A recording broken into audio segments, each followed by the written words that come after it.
probably how I would leave it today. Well, I'm not going to leave it there. The Democrats, listen, this is one of the big dynamics, and we chatted about this for about a second backstage, but Democrats are saying they're going to hold the line against this government funding bill today. I'm curious for your impressions or your thoughts about that. I think the administration is open to the Democrats being constructive. I don't think we hide that, but you know, if they're going to focus on just sort of being the resistance in the short term, obviously that's their prerogative, but I think we welcome being constructive from across the aisle. And they got plenty of members too who it is in their political best interest and their policy best interest to be constructive. So we'll see how that evolves. Let's, final question on midterms. The president, I don't know if you've recognized this, but I think he likes campaigning. It's just a hunch I have from the last couple of years.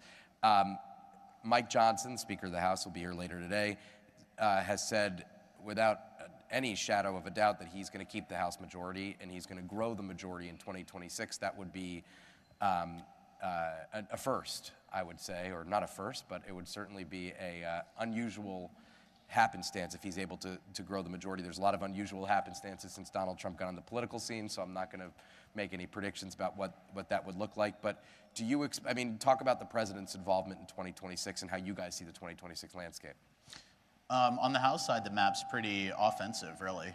There are 13 seats that Democrats hold that President Trump won. Now, on average, he outperformed the Republican by like 5.2 points there. Right.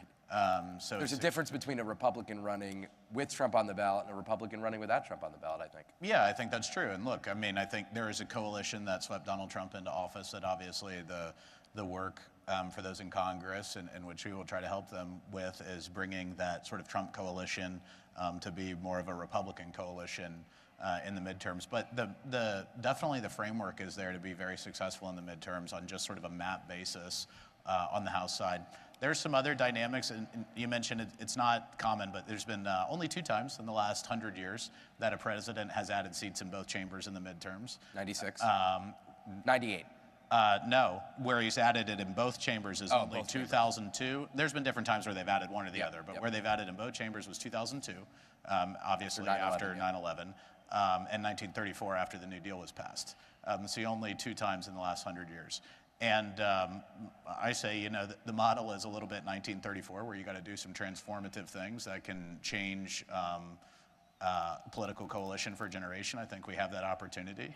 I think that's what the president campaigned on. He has an evolved coalition for the party, and hopefully in Congress they can help deliver that agenda that appeals to a broader segment of voters and have historically been Republican. And I think that is frankly the main objective in Congress, for Congress, if they want to do that in the midterms. But secondarily, look, the president is sitting on a huge pile of cash. He really enjoys raising it, and he has told everybody that he plans to use it in races, and I think that is a huge value add, not only the strength of his political brand, but the strength of his political operation, and that is very not typical for a president. I mean, when has that ever happened before? So I think we're in a fairly advantageous position, but we got to give the voters something to vote for, and that means delivering on what we campaigned on this last time. Any thoughts? I mean, will he campaign against Tom Massey, who has invited a primary challenge to? Time will tell, but we'll see. Read the truth and draw your own conclusion. All right, James and James, thank you very much. It was a great conversation. Appreciate it, guys. Thank you, sir. Thank you, man. Appreciate it.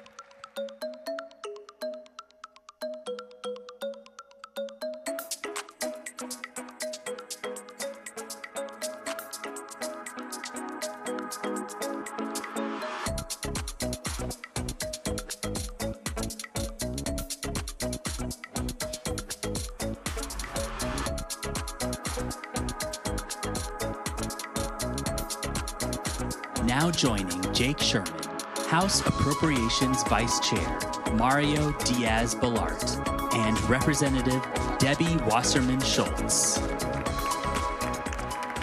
Yeah, it is, Debbie.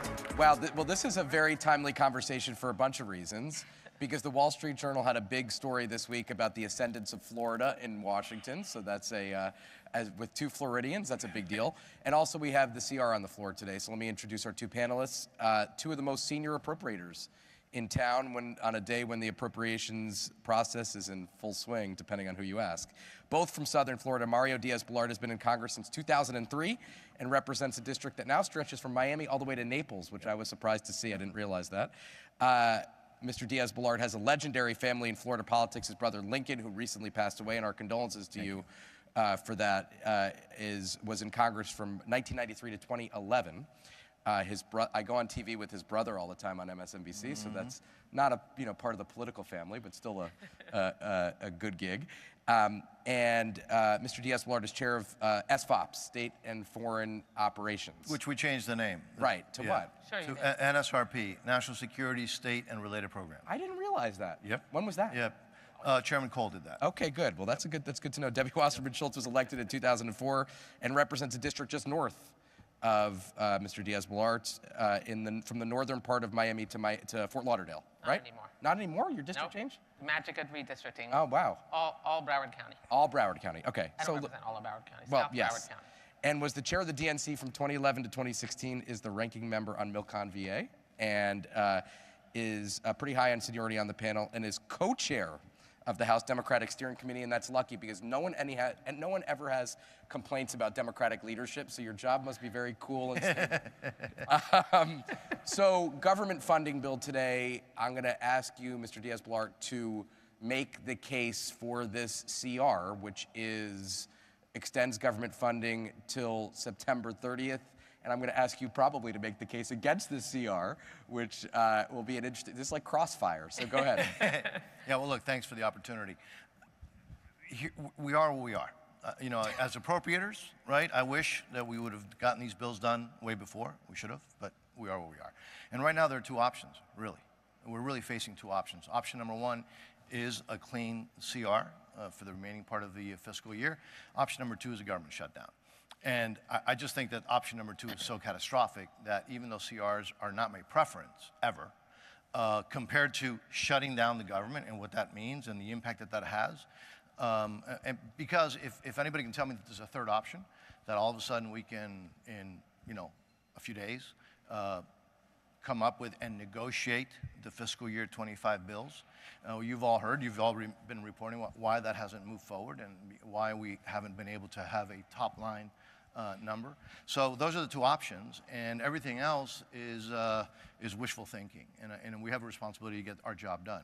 So shutdown is not an option, in my opinion. I think it's catastrophic for everybody, for the government, for the American people. The other option is doing a CR and then getting immediately to start 2 things. If we can negotiate while we have a CR some of the appropriation bills, we could still do that, and the chairman of the committee has been saying that. But, and if not, we immediately go into the fiscal year 26 bills and hopefully get back to regular order. Okay, why is he wrong? Well, he's wrong because we're appropriators. First of all, thank you for having me, and it's great to be here with mi hermano. And I mean that in every sense of the word. So they actually like each other. We so do. Let's just keep that in mind during this conversation. We probably shouldn't say that. It's probably not good for anybody. Don't tell anybody. Not good for your brand. No. Good. It doesn't have to be that way. We're appropriators, and my dear friend knows better than that, because option 3, which should be option 1 always when you're appropriators and when you're Congress and protecting your authority, is making sure that we continue to negotiate. We can pass a short-term CR. We've done that multiple times in this fiscal year and do it every year.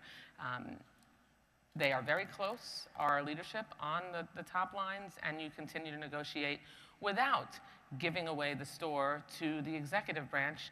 And respectfully, everyone here knows this is not a clean CR. This is a cut-and-run bill.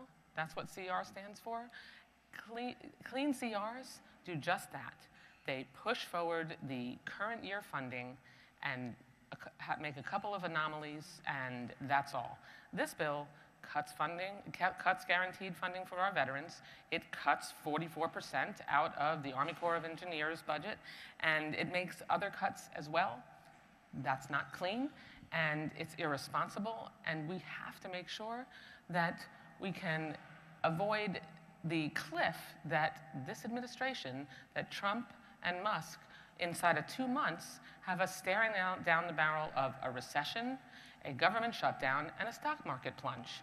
I mean, we got to stop winning here, but there is one other option, the main responsibility of Congress, which is to make sure we pass our appropriations bills and work together to do that, sit at the table and negotiate.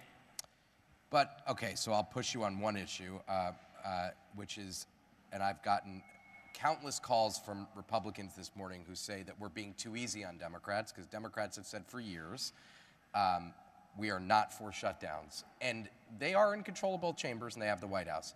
And they say we're not going to do it short term. So, the binary in front of you is shutdown or this. No, the Republicans control everything.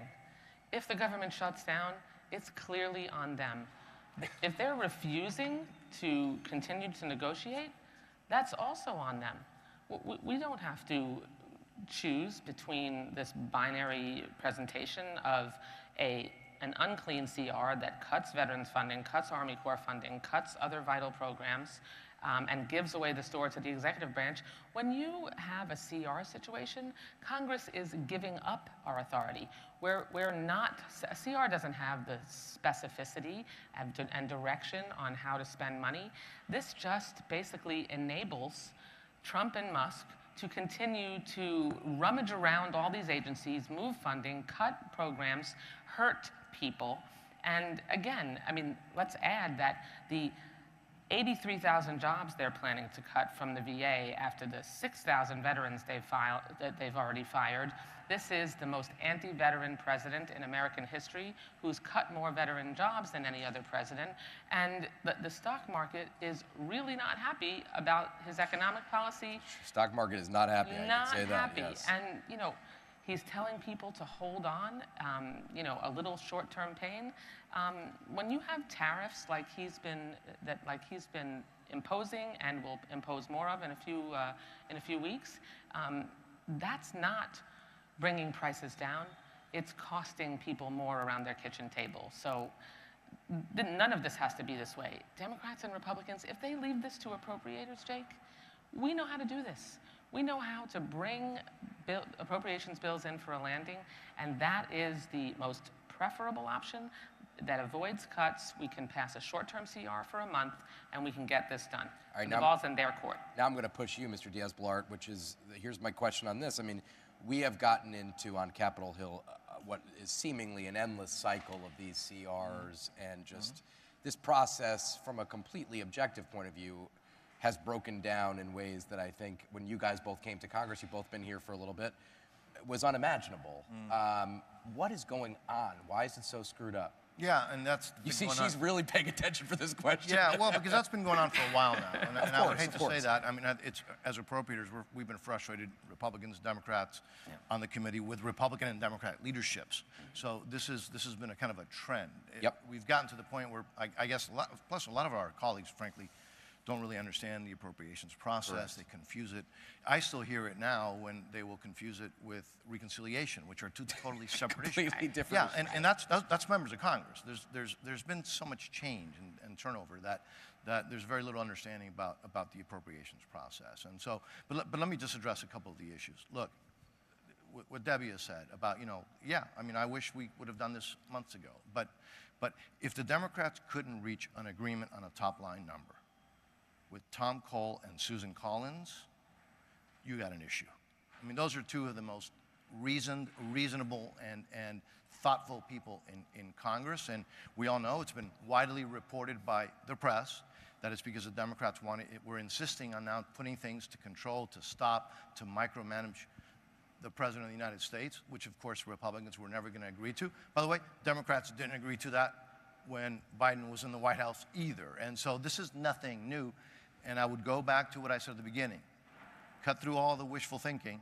We are now facing either a shutdown or a CR, and we'll see who votes the way they do. But those are, unfortunately, the two choices. We have to get back to regular order. And regular order means getting to the, if we can continue to negotiate after a CR for the 25 bills, great. Otherwise, we need to get to getting the bills done. Now, I don't want to point fingers, but But we're all responsible for it, right? Congress is writ large.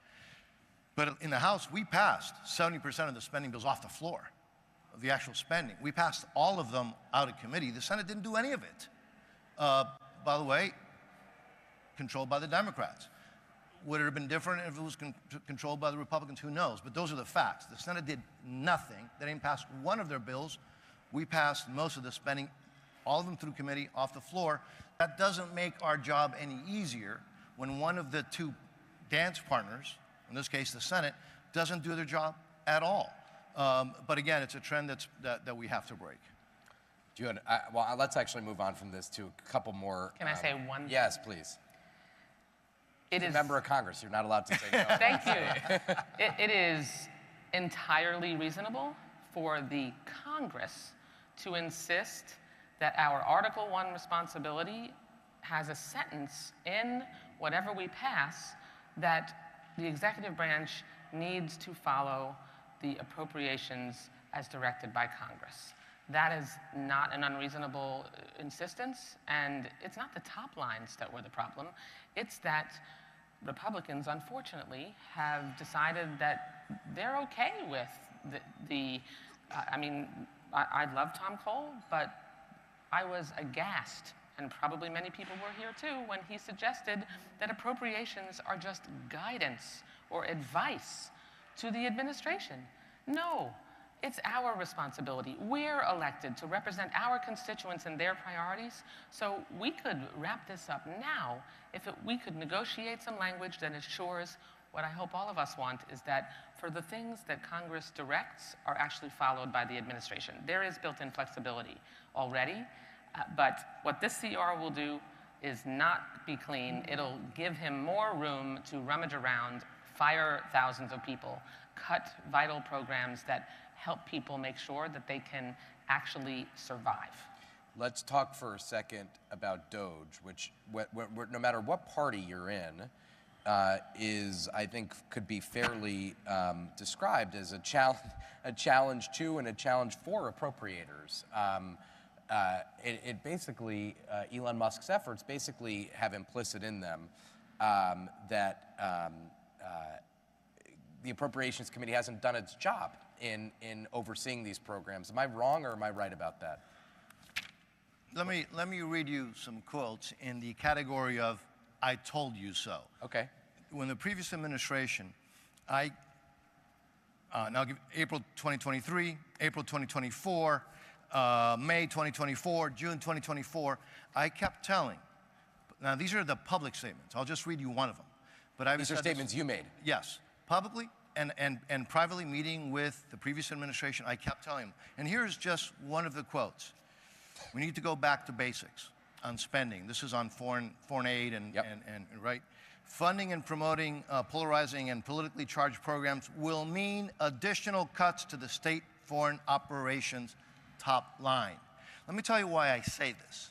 In the "I told you so" category, this is not rocket science. I was telling them that this pursuit of, call it a radical agenda, call it a woke agenda, call it of not doing the things that are the basic things that we're supposed to be doing for our national security interests when we're dealing with foreign aid and foreign policy, is going to lead to dramatic additional cuts. Hell, was I right? So, why do I mention this? Because you can't expect the American people to support some of the garbage that has been discovered. Now, we spent an hour in my bill, the subcommittee bill, discussing the thing that took the most time was that I found a $20,000, it was like, drag shows in a foreign country. We spent an hour with my colleagues on the Democratic side, said, no, that's not true, that we're not doing that, that's not true. And I kept saying, well, if it's not true, why are you upset about getting rid of it? Well, the reality is that this is the kind of stuff that the previous administration, and let me go before that, it's even before the previous administration, that the bureaucracy has been funding. The American people don't support. DOGE is finding them. They're doing it in a very aggressive way. I think it's a challenge, but it's also an opportunity. But and I'll let you respond in a second. I talked to Tom Cole about this the other day, and he said something like, no one is going to tell me what they should be cutting in my district, federal buildings, programs. without talking to me first. Exactly. I've been in these buildings. I know what they're used for. If they want to suggest things, because you're talking about USAID, which is one area of many that they're cutting, but they're taking a scalpel to a hatchet, really, to a lot. And then you guys are going to have to be, or you are going to have to be, you know, working this into your appropriations bills next year. I mean, this is going to be a really tough thing. Yeah, this cut and run CR is going to affect mine and Mario's constituents, because the 44% cuts to the Army Corps in the unclean CR, how is that going to make sure that we don't have to deal with cuts to the Everglades restoration bill, which we've been working on for 30 years. We've had hundreds of millions of dollars appropriated. You cut 44% out of Army Corps engineers. That's not back to basics. That's pain. That's government waste defined, because we've spent joint state federal partnership billions of dollars, and we're going to let the executive branch, DOJ, just come in and decide that we're cutting 44% of those programs. We're firing 83,000 veterans. A quarter of the employees across the federal government are our veterans, and they've already fired 6,000 of those and counting. Is it back to basics to close half the Social Security offices and fire half the Social Security employees? I mean, how are they going to provide service? It's already a 2 to 4 hour wait on the phone for a senior citizen to ask a question about their Social Security benefits. This is going to hurt seniors, and the list goes on. We have to work this out together and get to the table and pass a short-term CR so we can do Congress's job. But Mr. Diaz-Balart, so when you think of 2026 spending, do you take all these suggestions from DOJ and comb through them? I mean, what does this look like? Yeah. And you know, how do you do this? I'm not shy, and I've said this publicly, that I think, you know, look, the Constitution's very clear. Power of the purse is Congress. Now, obviously, the administration has a major role to play, but the power of the purse putting those bills together, that's us. And so I've had more communication, for example, with the Department of State since this administration than I did in the 4 years of the previous administration, even though I chair the subcommittee that funds them. Well, you have a friend who's at the Secretary of State. Yeah, but I think you're right, and that's helpful, right? Somebody who's nobody better than Marco Rubio. So that's helpful. Look, we're going to have to put together the bills. We do those, by the way, from scratch, and that's something that's not known either. People talk about, you know, Congress should do a zero-based budgeting. We attempt to do that every year through the appropriations process, and so that's why it's so important to get back to regular order. We passed all the bills out of committee, out of the House. It requires, hopefully, the Senate to do the same thing, to negotiate, and yes, the administration has a role to play because they can veto the bill, right? So we're going to have to be in constant communication. That's the way the process is designed to work. That's the way it has to work. I would also just throw out one little thing, though, that was said before by Debbie, and Debbie and I are trusted good friends, but we do have some disagreements, right? Which is the way it's supposed to be, right? But between sister and brother, yeah. That's right. But the issue about this administration, this president being the most anti-veteran, one word: Afghanistan. And don't take my word for it, by the way. Look at the recruitment numbers in the military right now. The recruitment numbers were dismal. They couldn't get people to join the military. That's changing. You know why it's changing? Change of leadership, and the war fighters, they know that they have an administration now that is not focused on pronouns. They're focused on actually having a real military that does their job, and that's why the recruitment numbers are up. The facts are stubborn things. We're almost out of time. I want to ask you about your home state, Florida, which now has Marco Rubio at State, Pam Bondi at Justice Department, President Trump, a resident of the Sunshine State now. Florida has Mike Waltz as DNI. Or not DNI, sorry, National Security Advisor. Florida's definitely in a position, I think, that it hasn't been in a long time, and I think one of the biggest Republican delegations on Capitol Hill is Florida.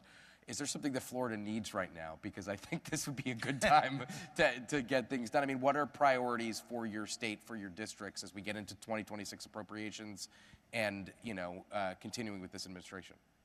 Well, let me just say that all of what we appropriate in FY26 is meaningless if an unelected billionaire and a president who is not following Article 1 responsibilities that Congress has for the power of the purse if he just does whatever he wants with the funding in every agency, regardless of Congress's instructions. So this is not an inconsequential decision, and we have to make sure that we're protecting that power of the purse so we can take care of our constituents. But listen, we both agree, it's all about Florida. And so, no matter what administration is in charge, I'm glad that we have Floridians who we have relationships with, peppered throughout the administration. We absolutely have to make sure that we can finish Everglades restoration funding. We have vital infrastructure projects across our state that we have to bring in for a landing. One in my district is the Port Everglades dredging and deepening and widening project. We have vital healthcare needs. We certainly have to protect Medicaid because we have one of the largest Medicaid recipients population in the country. We have to defend and protect the Affordable Care Act. The largest signups of any state in the country are Affordable Care Act signups in the state of Florida. So I'm certainly hopeful. Mr. Diaz-Balart, very quickly, because now the time is going up, which means I'm over time. So give me your... Debbie and I have really kind of been the key folks on Everglades restoration. We're the two senior members of the Florida delegation. Now you're saying we're old, but it's all right. Yeah, but yeah, I mean, there are some key projects that we have to, and I'm all for, and I'm aggressive about that, defending our constitutional Article 1 powers. And that is not now. Remember when a president decided to ignore Congress and by the way, forgive student loans, and then the Supreme Court of the United States said it's unconstitutional, and then the president said, I don't care, I'm doing it anyways? That wasn't Doge, that wasn't, that was President Biden. Look, these are battles that we're constantly having. I will continue to defend Article 1 powers. We will work together on the key issues, and I'm optimistic as long as we get back to regular order. Debbie Wasserman Schultz, Mario Diaz-Balart, thank you very much. Thank you. Thank you. Thank you very much. Thank you, Jake. Absolutely. Look at that. Thank you, sir.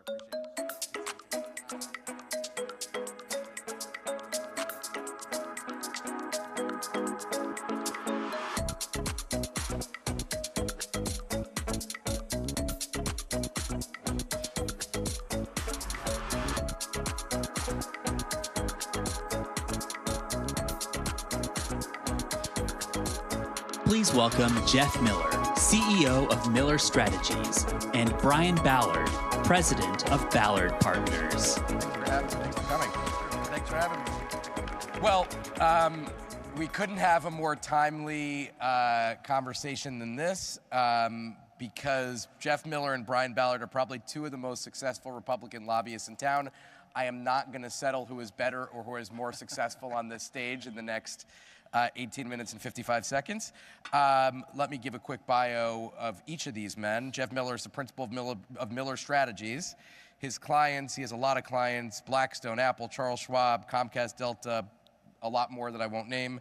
Jeff also has a new public affairs firm, Watchtower Strategies, with his longtime friend Kevin McCarthy, who you were an intern when he was a staffer, is that right? Yeah, in 1993. That's a long time ago. Wow, you're alive. We have some people in the audience who probably weren't alive in 1993. Yeah, for sure. And was very involved in the presidential inauguration this time around, finance chair. That's the correct title. Brian Ballard runs Ballard Partners. His photo, if you open the Weekend Wall Street Journal this week, is that right? Ran in the paper that said, in Trump's Washington, it pays to be from Florida. But Jeff, you're also a Florida resident now, is that right? Absolutely. so that helps. Brian has a long history in Republican politics. John McCain, Mitt Romney, Donald Trump. You chaired gubernatorial inaugurations for the last 3 Republican governors of the state of Florida. You've signed something like 60 clients since Trump won. And some of your clients have included Amazon, Booz Allen Hamilton, Chevron, Comcast, MLB, TikTok, Walgreens. That's a lot of clients. But so between you two, I think we have every interest in this town covered. Let's hope so. Yeah. That's all we need is just the two of us, right? So, okay, cool. So let's talk about There's still some more people I think we could sign. Yeah, right. So what makes, Jeff, I'll start with you. What makes a good lobbyist in Trump's DC? I mean, I think it's what makes a good lobbyist in any DC, which is, right, people trusting that you're giving them good information. But I think our firm's successful because people trust us. We give them good info that won't put them in trouble when we ask them to do something. I think the Trump admin's the exact same way. Brian, give me your take. I think it's that. Also, client selection. A lot of times choosing the wrong client, especially in this town, can set you way back. So, what do you mean by that? Well, there's a lot of folks, our firm, we've decided on China specifically, if a company is trying to get out of the control of China or the ownership of China, we'll take that client. We'll consider taking that client. But if they're still under that control, we won't. And so you prevent a lot of problems, and you don't cause your other clients problems because the scrutiny they'll fall under because of that. What was different? I mean, I guess the last couple of years of the Biden administration, there was a Republican House, so you probably both had things to do. But what was different during the Biden years? What was different about lobbying during those years? Well, I didn't go to the White House for 4 years, so I don't know much about what happened inside the White House as far as lobbying the White House or lobbying the Biden administration. I can tell you, I think it's much more open for honest debate, much more free thinking, problem solving. I think the President Trump, is involved, is getting his hands dirty on day-to-day policy. I don't think that's what was happening last time. Jeff? Yeah, same boat. Obviously, I wasn't invited to the White House the last 4 years, but... you didn't line up for a public tour or anything like that? But we saw the struggle with a lot of our clients. Their CEOs were never invited to the White House either. And I think what you see with the Trump administration, as Brian said, is that they want to hear from everyone. They invite CEOs of every industry for open debate, and it's not based on whether or not they were supporters last election or what. It's based on making sure they get the best feedback from the wide swath of the industry. One of the things that I think you both have to deal with, and I've talked to a lot of lobbyists talk about this, is expectations. You guys are both well connected, and there are a lot of companies, especially now with tariffs and everything that's going on in equity markets and in bond markets. I mean, in just the kind of tumult of these last couple weeks, people want to know how they could stop tariffs, how they could get exempted from tariffs. I mean, talk about how you keep people's expectations in check. They're paying you guys a lot of money, and I assume they want results, but you can't wave a wand and get something done. Well, Jeff's right. First, it's give them good information. Don't promise the world. This process is fluid. Obviously, you've got tariffs that were imposed in Mexico and Canada regarding fentanyl. That seems to be working. Now we're going to have specific reciprocal tariffs. That's a good policy, but ultimately there are going to be matters like there's an issue, we're dealing with a manufacturer of windows in Colombia. Aluminum is going to have a fairly sizable tariff, but is it just the aluminum around the window, or is it the whole finished product? And that's a big difference. And ultimately the administration, I think, is going to have to start looking at, is it the finished product or just the tariffed product? And those are the type of things I think that we will find a way to be helpful to our clients on. Jeff? I think when it comes to expectations with clients, just being very straightforward about them, about the process, how long it's going to take, being patient, but also making sure they get the chance to share their point of view. What do you tell people about the tariff climate? I mean, like broadly, I think this is like if not the toughest issue for companies and but I think if you look at broadly, is that everyone knows that the president's end goal, right, is to make our economy the strongest ever in the next 4 years. And what he's focused on now, and you can see it through tariffs, through taxes, through cuts and regulations, is getting companies to onshore, right, giving them the ability to come back to the U.S., the manufacturers, et cetera, making America not just independent on energy, but independent on everything. And I think all of our clients, which are mostly all U.S.-based, they get that, and it's a long-term process. It's not, you're not going to see short-term gains, but long-term gains. Yeah, I agree with that. It's this is a fluid process. What are we, day 50 or so? Tomorrow's day 50. So let's see where we are at day 100. And if patience is a virtue in our business, it's way more than a virtue. It's a must. One of the things that I'm sure you deal with a lot is companies have problems outside of Washington that impact them in Washington. How they position themselves in public, from a consumer-facing point of view, how they position themselves internal policies, what their executives say about the president or about the administration. I mean, how much time do you spend dealing with that, and what's your advice for companies that are navigating this climate? I think the easiest thing is last Trump admin, right? Some CEOs were skittish to be involved, skittish to be seen publicly with the president. This time, I think almost all of our CEOs, they're all in. They're not afraid to be publicly present with the president, to engage his initiatives. And I think that just shows that the country has shifted a lot. So it's okay to be for President Trump, to be for the initiatives that are going to help make the economy better again. Yeah, we represent a number of clients that have issues, the previous matters they have to resolve. And it is way different than it was 8 years ago, where there was this almost a shunning of the administration. Now, as Jeff said, they're very eager to work with the administration, but there is a lot of, baggage out there that has to be dealt with and cleaned up. And so, you have to be honest with folks. Not everybody is going to be able to turn this around and be the best friend of the administration, but you should be able to have a serviceable relationship with your government. How do you stay out of his crosshairs? How do you stay out of his crosshairs? I think it's, you work as hard as you can. The good news is almost everything he's doing is a long-term benefit to our clients. Stay out of his crosshairs is, I don't know, I haven't tried to stay out of his crosshairs. Not you personally, but the company. Yeah, but our clients too. It's like it's doing the right thing, participating in the effort. Obviously, don't go and trash him on TV. That's probably the best way to stay out of his crosshairs. Let's talk about, I want to talk about the business of lobbying a little bit. And both of your firms, and let me start with this. How much is fundraising has always been a big part of lobbying and relationships on Capitol Hill. I think now super PACs and just increased limits and new ways to give. How much of this, how much time, I know you spend a lot of time, Jeff, but how much time do you spend on fundraising, on helping candidates with whom you're aligned? Well, we have pretty big presence in Florida, so we do a lot of it in Florida, and that's more on the ground. We're state legislators, House members, Senate members, members of Congress. I would say probably 25% of my time is dedicated to fundraising, but it's not as kind of dirty as the image is. It's more you set an annual budget, and you look at what clients can participate.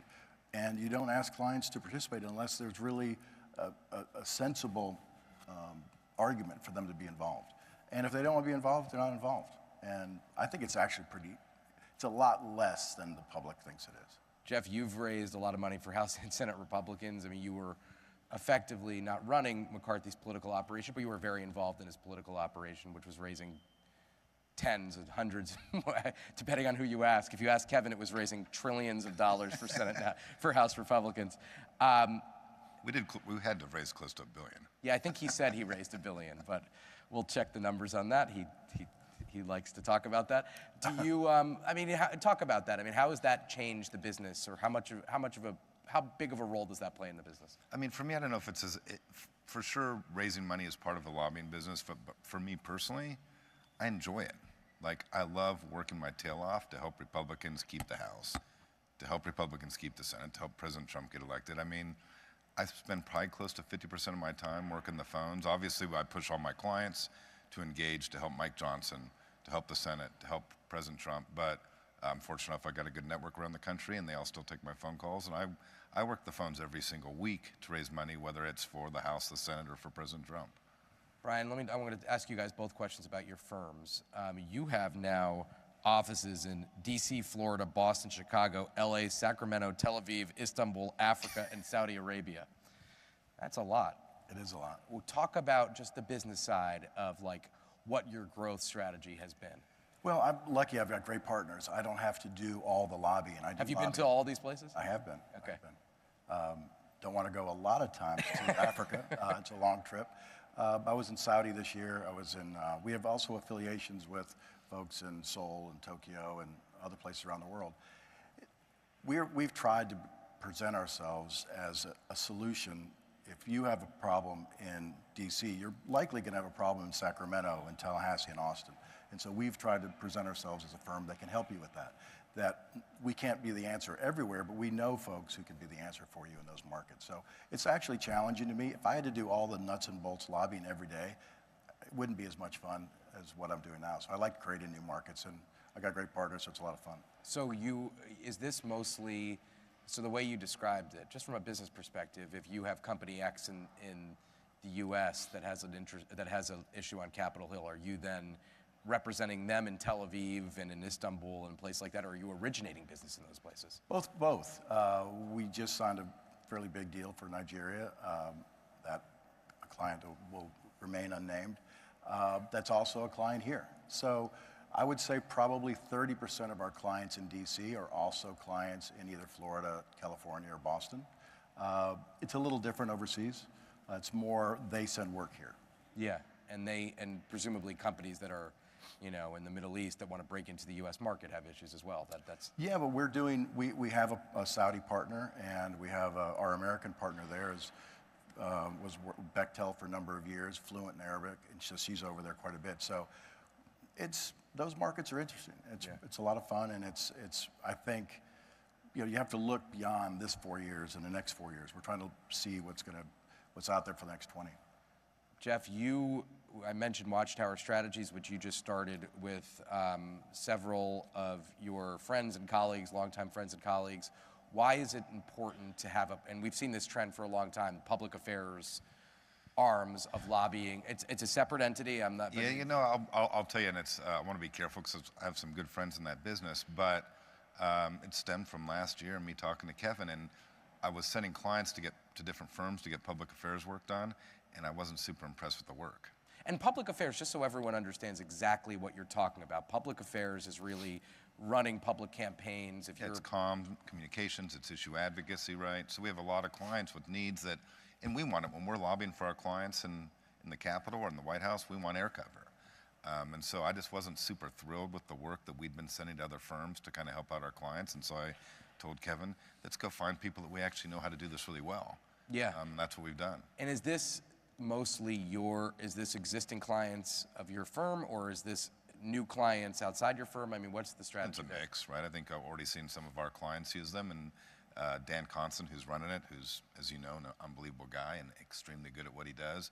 He's a hustler, and he's going out and bringing on other folks to represent them as well. If there's and we only have a couple more minutes left because I went long with Mr. Diaz-Balart and Ms. Wasserman-Schultz, but what is the growth like if you look in the future in the next 5 to 10 years? And by the way, I've noticed you guys have a podcast, which I was looking on your website. I was shocked to see it had like it was up like for a couple of days, had 50,000 views. I mean, you guys are creating content as well, which I think is interesting. I mean, but what is the growth for lobbying shops, both big and small, over the next 5 or 6 years? How does the screw turn in a different way? Well, I'm glad you brought that up, and our guy that runs our media group, Adam Goodman, I'm sure probably prompted you to ask that question. No, I don't even know him. We have But 2 tell him to million. call me if you'd We like to have talk. 2 million subscribers on that, which is shocking to me. So it gives us the ability for clients to get on, be heard. It gives the ability for we've had a number of senators. We've had Gavin Newsom on. So I think you have to be creative. You have to be unique. I think for us, it separates us from a lot of other firms. We have a studio in LA, we have a studio in DC, and it's very active. It's probably more active than some days our lobbying shop. It's wild. So Jeff, what do you think the next 5 to 10 years of lobbying looks like? How does it look different in the next couple of years than it does now? Hopefully a few more clients and more victories. Yeah. Okay, guys, Jeff and Brian, thank you very much. We're going to take a quick networking break. A reminder, this will just be 15 minutes. If you'd like to stretch your legs, feel free to check out the RTX activation, the Punchbowl News pink carpet, and the portal wall. See you guys in a few minutes. Thank you, guys. Thanks, Brian. Thank you, Mr. Thanks, Jeff. Appreciate it, man.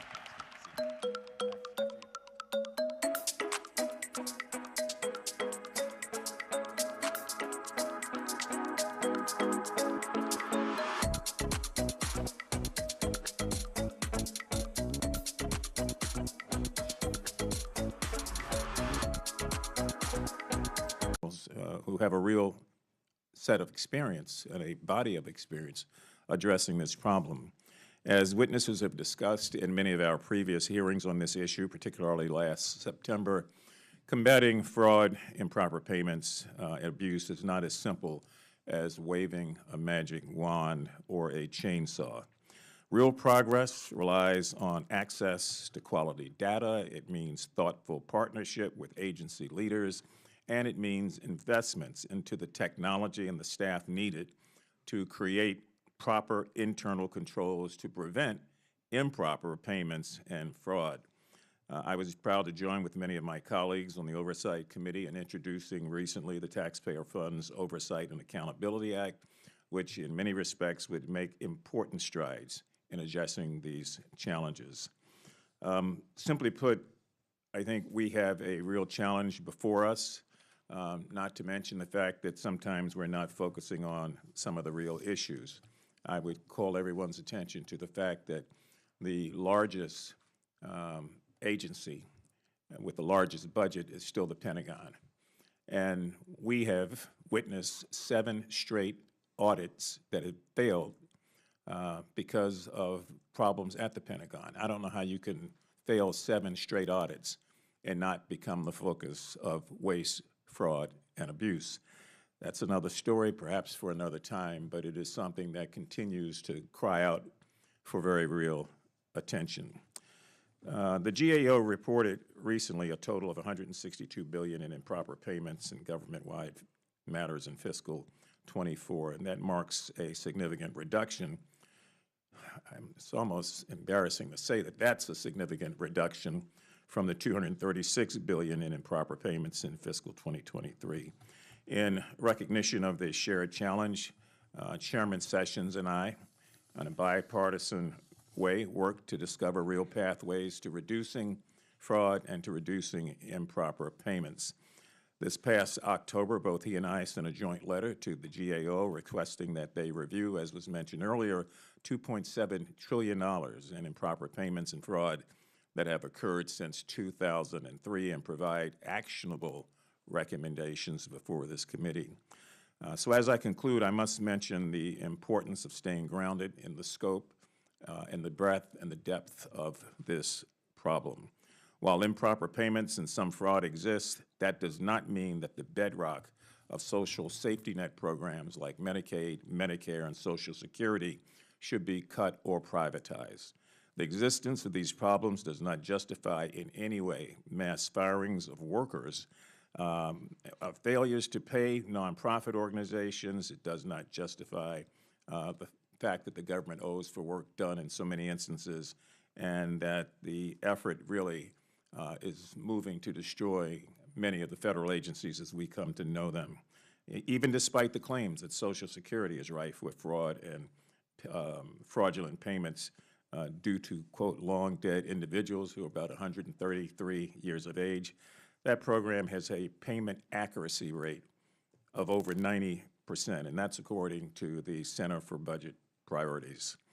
So as we move forward as together, hopefully, with our own differences of opinion, but in an effort to move forward together to combat waste, fraud, and abuse as we know it and as we are defining it, I hope that we as a Congress will remember that the purpose of this weighty task is not to exploit these problems or to destroy the federal government in the process, but to work for a better country, and to do that, as the chairman has said, hand in hand, working together despite our differences to come up with a consensus. That's what we really want, consensus approaches that are not on the extreme left or the extreme right, but in the middle where most people are and in the middle where the problems are, so that we can deal with this issue in a very responsible sort of way and to be able to report back to the American people that we really have made an impact in dealing with the issues of waste, fraud, and abuse. Again, I cannot say enough about Chairman Sessions' work in this regard and this committee's work. We didn't get a lot of attention, but we were in the forefront for the last 2 or 3 years. So it's good to know now that people are paying attention. We just have to make sure that we are doing this the right way and in a way that is responsible. Thank you, Mr. Chairman, and I would yield back. I appreciate the gentleman's dialogue. I want to say that maybe 10% or more, I think more of the American people want, expect, and need us to work together. And you have my promise that it will continue to be done and we will work together. You have a strong voice. You have a strong idea of what you're after, but what we're dealing with here is something that must be overtaken. We have to win on this, and it will be a bipartisan effort, and I think the three witnesses that we have today are shining examples that can lead the way, not to partisanship, but to answers, and I think that's what we seek. I want to thank your conversation today, and I think that we'll see that also, sir. Thank you. I want to request unanimous consent that the gentleman, Mr. Moskowitz from Florida, be waived on today's hearing for the purpose of asking questions. Without objection, so ordered. Okay, we're now going to get to the big deal, and the big deal is our witnesses who take seriously not only that effort that you and I in this subcommittee share, but also ideas and answers leading us to that. I'd first like to introduce Kristen Kokilik, serves as the Managing Director, Financial Management Assurance Team at the GAO. In her role, she oversees issues involving accountability, professionalism, auditing standards, and DOD financial management and improper payments. Please know that you are being heard as well as your party when there are conversations about DOD. Next, we have Mr. Diefenbach. Ken was appointed to the Pandemic Response Accountability Committee in June of 2024. He brings over 28 years of experience in the oversight community and has served in various roles related to investigation and data analytics. We also have Jennifer Wagner. She joined the Center for Budget and Policy Priorities in 2015. She focuses primarily on Medicaid eligibility and enrollment issues, which certainly highlight some of the discussions that the American people want us to delve into. I'm delighted that all three of these witnesses here. I would now ask that all the witnesses rise pursuant to Committee Rule 9G. The witnesses will stand as required, raise their right hand. Do you solemnly swear or affirm that the testimony that you're about to give is the truth, the whole truth, and nothing but the truth, so help you God? If the records show that the witnesses answered in the affirmative, thank you very much. You may now take a seat. I tried to keep my comments short. Mr. Mfume did the same, but we speak from one voice. We are both delighted that you're here today, so let me remind the witnesses that we have your written statements, and I would encourage each of the staff and the members who are here to look through this, if they have not up to now, data and information about actual data and actual solutions is what today's hearing is going to be about. So I want to first make sure that we go right to this. I'll let everybody turn to their information that they've got there. Ms. Kokilik, I didn't get it right yesterday, and I'm not going to get it right today. Please correct me. Koselleck. Koselleck. Bill had me say Koselleck 5 times yesterday. That was not today. We're delighted that you're here. Please know this, that we traditionally will follow the 5-minute rule, as we always have. But I think that as we go through there, if you want to finish questions or the statements you want to make, but as we get into questioning, I'm very interested in both sides, the members and our witnesses, getting to where they want to get. And without further discussion, we will recognize Ms. Kokelek. Thank you. Good morning, Chairman Sessions, Ranking Member Mfume, and members of the subcommittee. Thank you for the opportunity to be here today to discuss the longstanding and pervasive issue of improper payments and fraud in the federal government. Whether it involves an established program or one created to respond to an emergency, improper payments and fraud erode the public trust in government and result in hundreds of billions of dollars lost. Improper payments and fraud are two distinct concepts. They're related but not interchangeable. Simply put, improper payments are payment errors, payments that should not have been made or payments that were made in the incorrect amount. These could be overpayments, underpayments, or payments to ineligible recipients. Fraud involves obtaining something of value through willful misrepresentation. Individuals or organizations deliberately lying to defraud the federal government. While all fraudulent payments are considered improper, not all improper payments are considered fraud. That's right. Since 2003, federal agencies have made an estimated $2.8 trillion in improper payments, including an estimated $162 billion in fiscal year 2024. Since these year-to-year estimates are based on a subset of government programs, 68 programs in 2024, the actual improper payments amount may be significantly higher. Last April, we estimated that based on data from fiscal years 2018 to 2022, the federal government annually lost between $233 and $531 billion, or about 3 to 7% of federal spending to fraud. Our fraud estimate includes all federal programs, and the wide range reflects the different risk environments during the 5-year period, including normal operations and COVID-19 relief programs and spending. Fraud at this level indicates the importance of fraud risk management. However, most government spending is not fraudulent. While my written statement more fully covers GAO's wide body of work in these areas, I will focus this morning on how agencies and the Congress can work to better prevent improper payments and fraud. The best way to reduce improper or fraudulent payments is to not make them. Preventive controls, as their name implies, are meant to stop improper and fraudulent payments before they occur. One key government-wide preventive control is the use of Treasury's Do Not Pay system.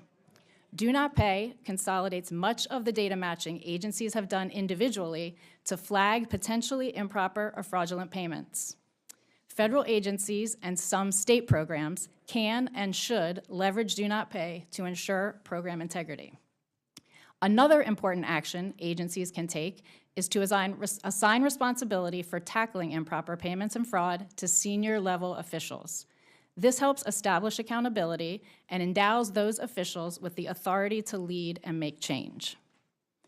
In our March 2022 testimony before the Senate Committee on Homeland Security and Governmental Affairs, we recommended 10 actions that Congress could take to increase accountability over improper payments and fraud across the federal government. As of today, these recommendations to Congress remain unaddressed.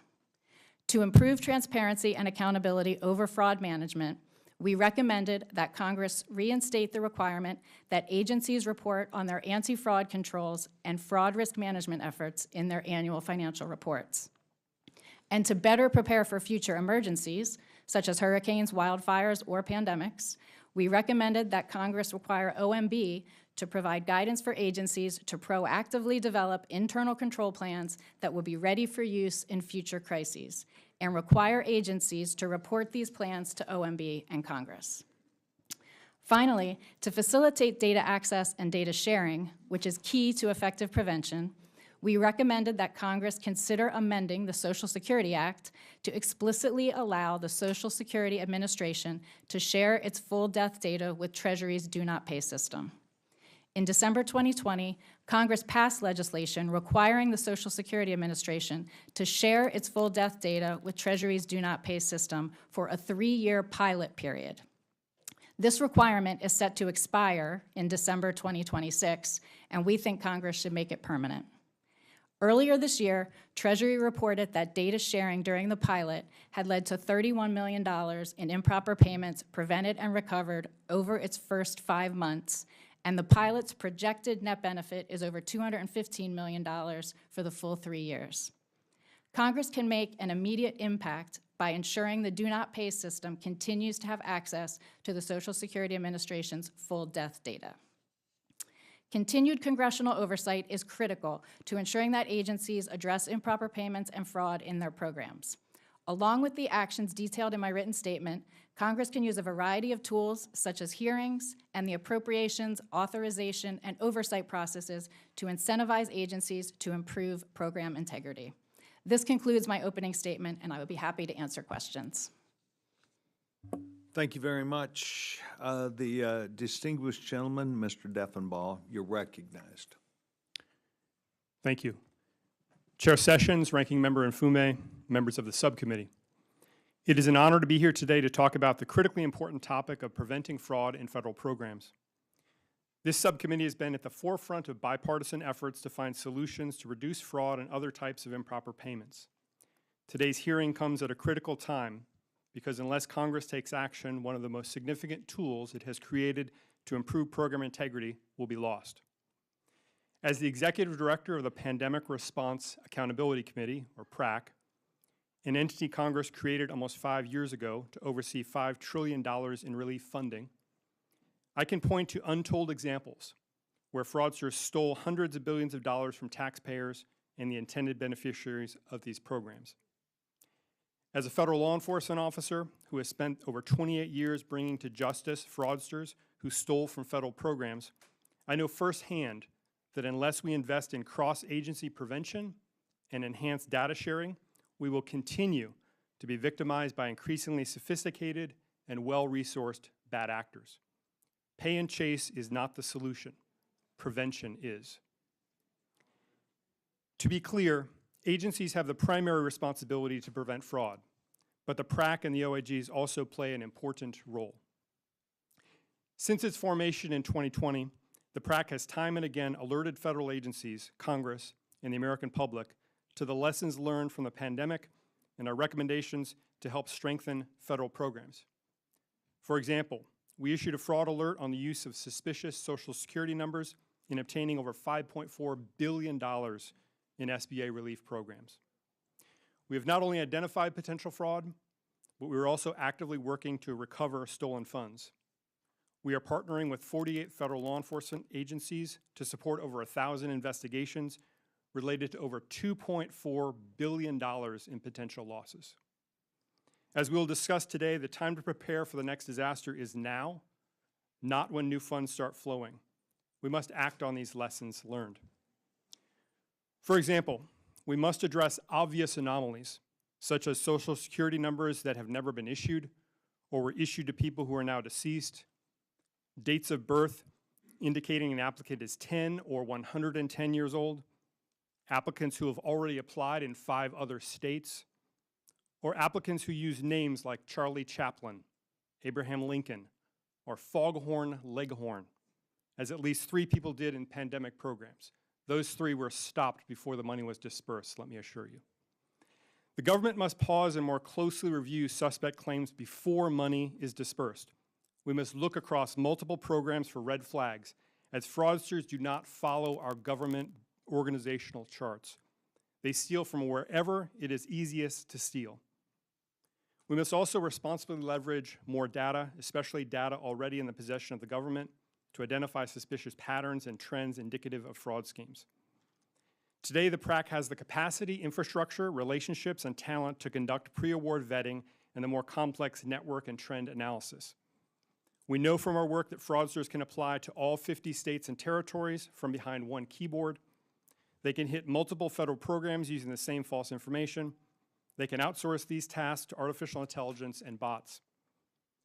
But the PRAC is scheduled to sunset in September of 2025, and we are only 2 months away from having to begin deleting our data that we have collected and curated over the last 5 years. This includes over 60 major data sources and some 1.7 billion data points. We are also concerned about losing more of our staff whose outstanding analytical expertise is in great demand. We will soon reach the point of no return in which rebuilding this capacity would take several months, if not years, and a significant new investment of taxpayer dollars. The U.S. General Accountability Office has expressed strong support for the PRAC and estimated their analytics capability could result in an annual financial benefit of $1 billion or more a year. If the PRAC ceases operations in September, the next time the government responds to a natural disaster, an economic crisis, or another event where we are quickly dispersing benefits to people in need, fraudsters will again swoop in and steal.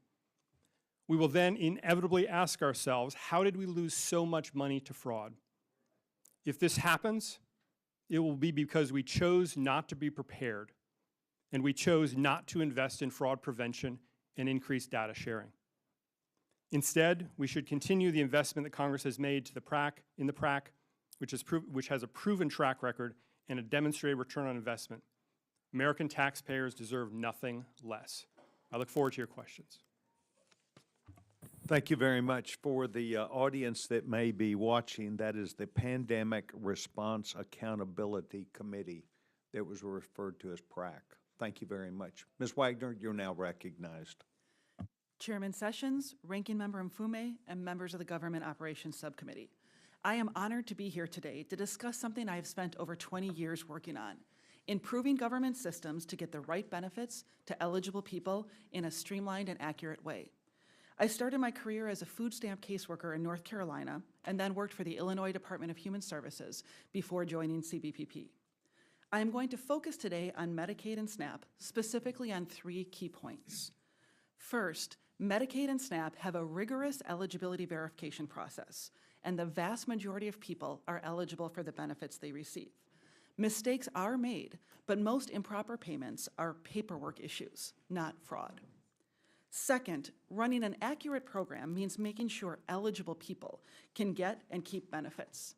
When we talk about program integrity and accuracy, we need to talk about how adding red tape can harm eligible families. And third, there are effective ways to reduce improper payments and improve program integrity. But some of the solutions proposed don't match the problems. They don't solve improper payments and will increase errors. Let's dig in. First, nearly all of the people enrolled in SNAP and Medicaid are eligible for their benefits. Applicants fill out complex forms with details about their household, expenses, and income. Agencies verify that information against federal, state, and commercial databases. If the application and database don't match, the applicant must send verification, like a pay stub. Improper payments are not the same as fraud and are primarily caused by paperwork errors. For example, a Medicaid worker might check a database to verify an applicant's eligibility, but not capture and retain the data viewed in that moment. When a reviewer comes and looks at that case months later, they can't confirm the case is correct because they can't see what the worker looked at when the case was approved. There's no indication that the applicant isn't eligible, but since the paperwork is missing, it's considered an improper payment. This is a technical problem, not a fraud problem. Second, it is important to acknowledge one shortcoming of improper payment measures. They only consider those who receive benefits. They don't consider those who are eligible but couldn't enroll due to confusing notices or agency mistakes.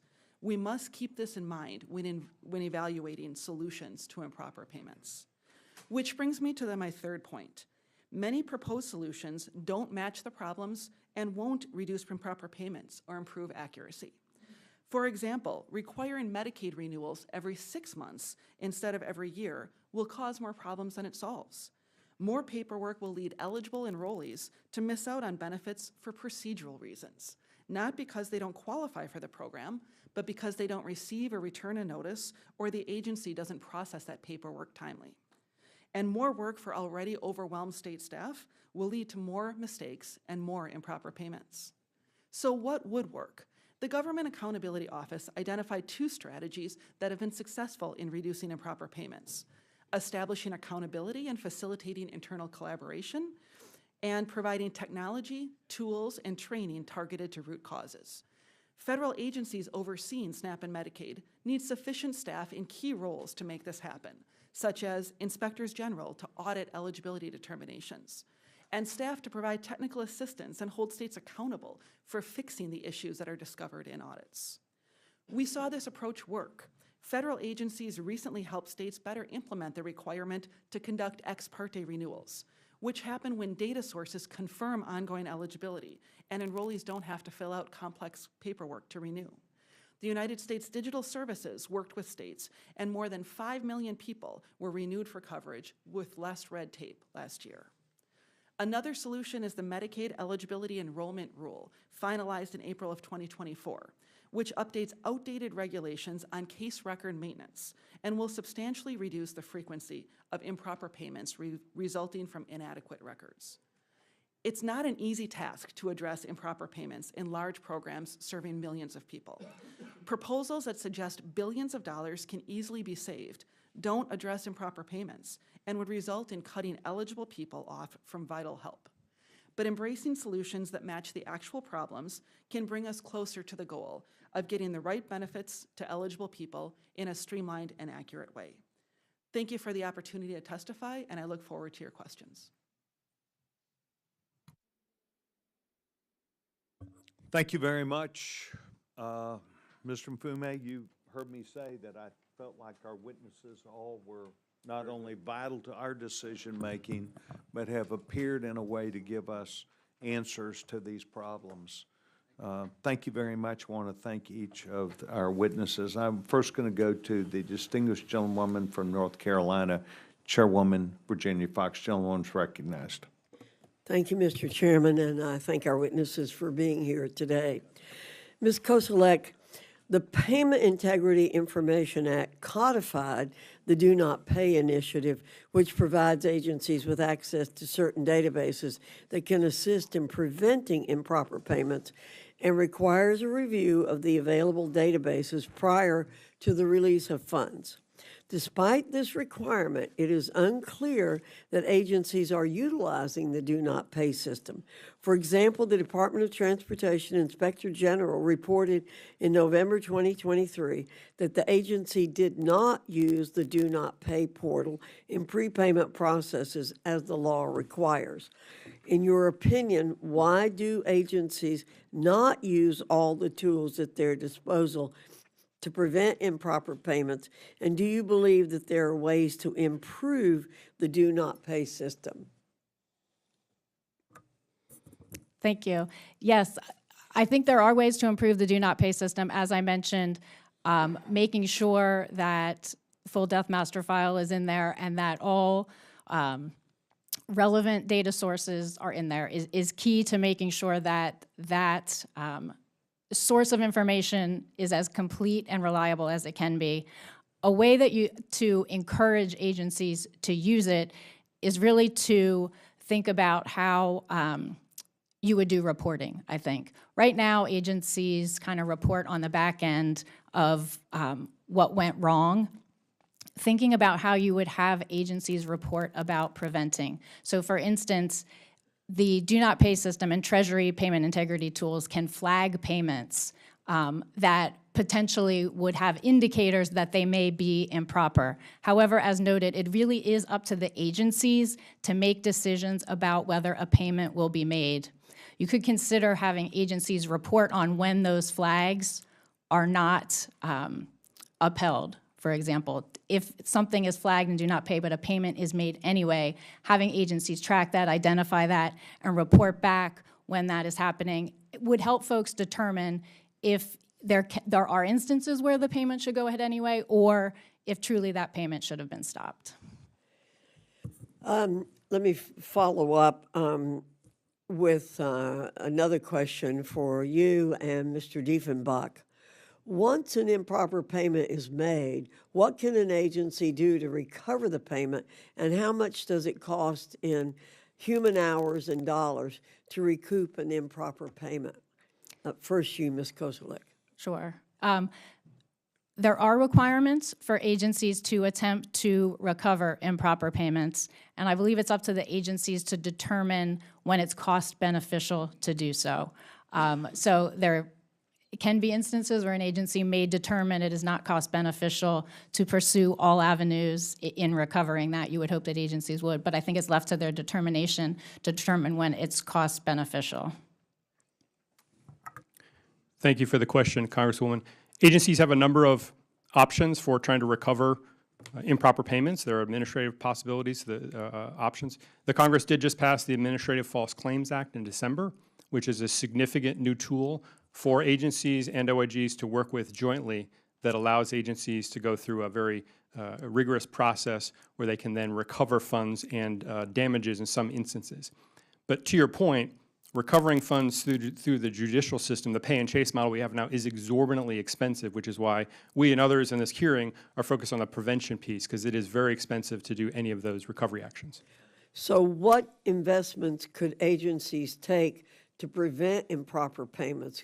Could investments in artificial intelligence help lower the improper payment rate?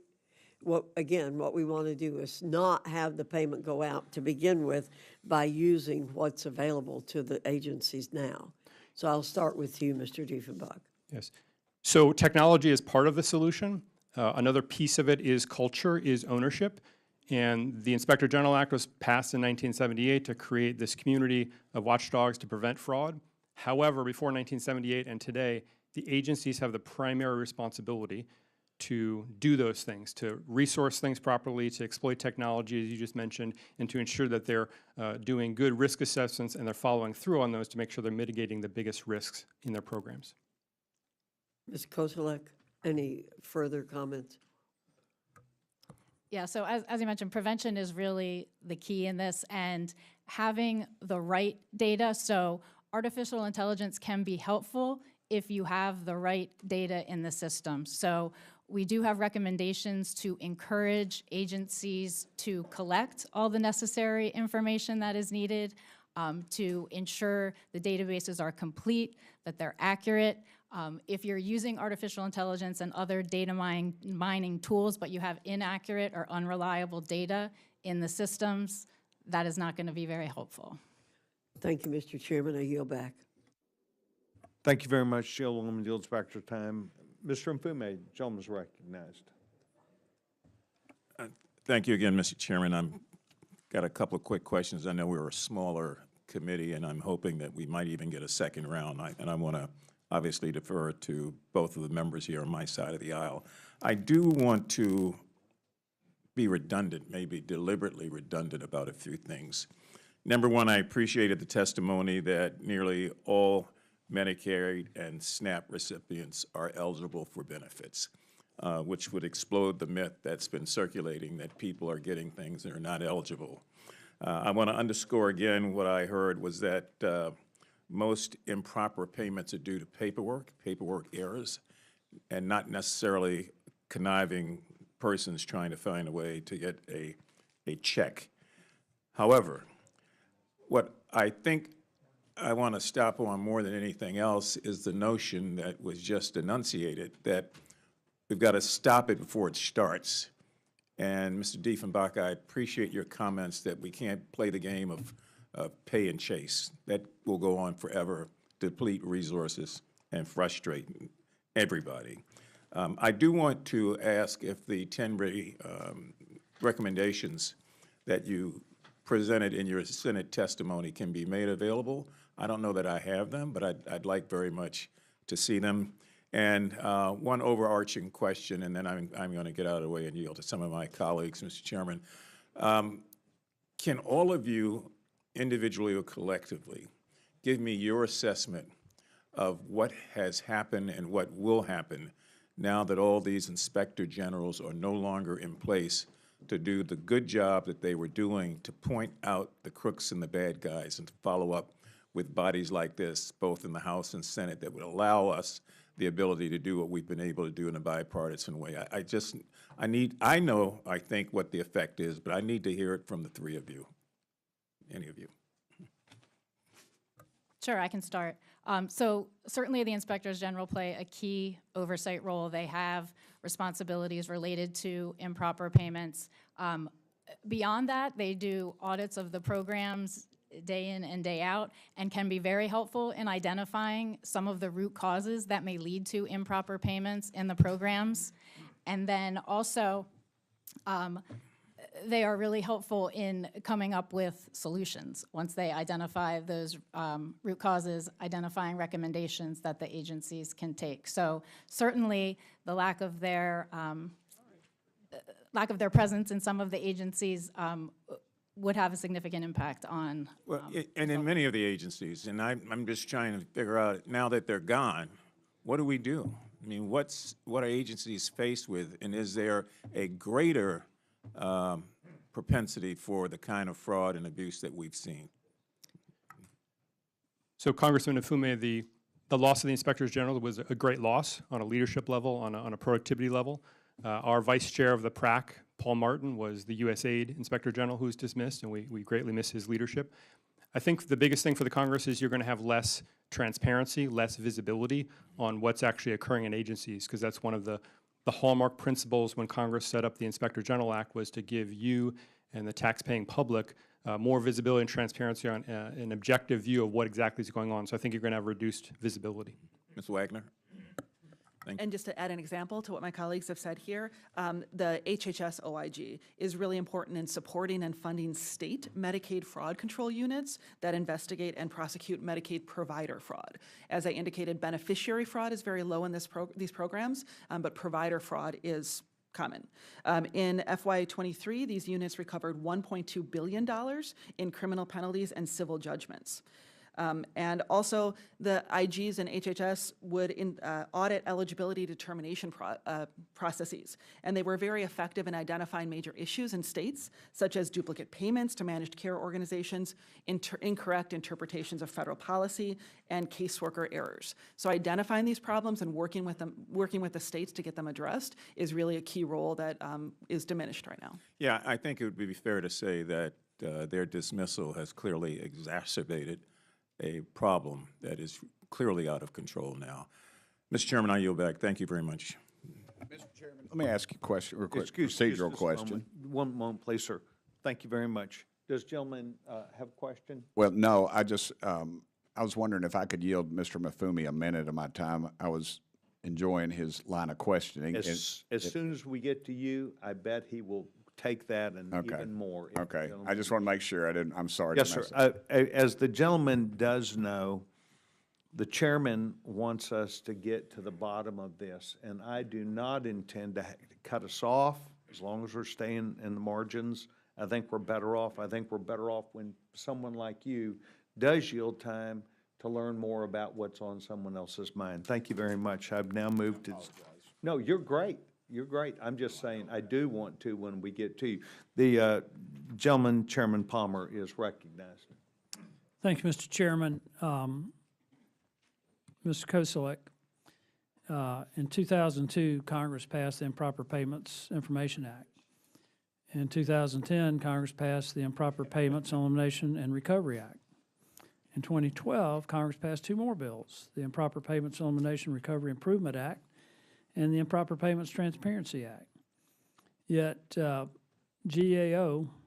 said that the federal government's losing between $233 to $521 billion per year. If you just split the difference, that's $377 billion over a 10-year window. That's $3.7 trillion, not counting the interest that we're having to pay. And in regard to the Inspector Generals, it sounds like we're not going to miss the Inspector General. I don't mean to be dismissive of that. I have high regard for the Inspector Generals, but in terms of actually lowering our improper payment rate, it keeps going up year after year. How do you explain that? Oh, sorry, I'm looking at the wrong person. I can't. I need to sit up straight so I can see the names. No worries. Okay, go ahead. I think we really need to get back to basics and having internal control in payment processes. As you noted, there's been numerous amounts of legislation adding on requirements, reporting improper payments, but we really need to get back to the fundamentals of having internal controls in payment processes, understanding what the root causes are for the improper payments going out, and focusing on that, requiring agencies to report their plans for prevention to you, and having accountability for having those prevention plans in place. Isn't the problem, though, the failure to have enforcement in any of these bills? I've been working on it since I've been in Congress. I believe I might have been the first one to get the Budget Committee to really take into account improper payments. Been working with Mr. Dodaro this whole time on it, and it's not getting better. As a matter of fact, there's in fiscal year 24, there are 16 agencies that reported a total of about $162 billion in improper payments. And when you dig down into it, about 55% of the improper payment problem is administrative error, failure to verify eligibility, and antiquated data systems.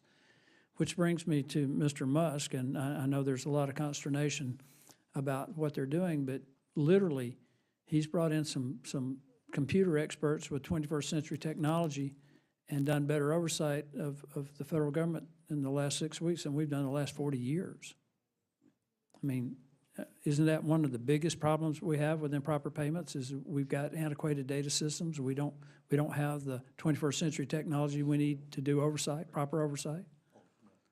Having reliable data is very important. Having accurate, reliable, complete data in the systems to be able to do those integrity checks is critical, yes. Well, after we did pass the Improper Payments Elimination Recovery Improvement Act, I know of one outside company that was brought in that did some analysis of labor, Department of Labor contracts and found millions of dollars in fraud, overpayments, other monies that should have come back to the federal government through credits that were not recovered. And when this was disclosed, the Department of Labor at that time basically waved off as disinterested. Isn't that a problem?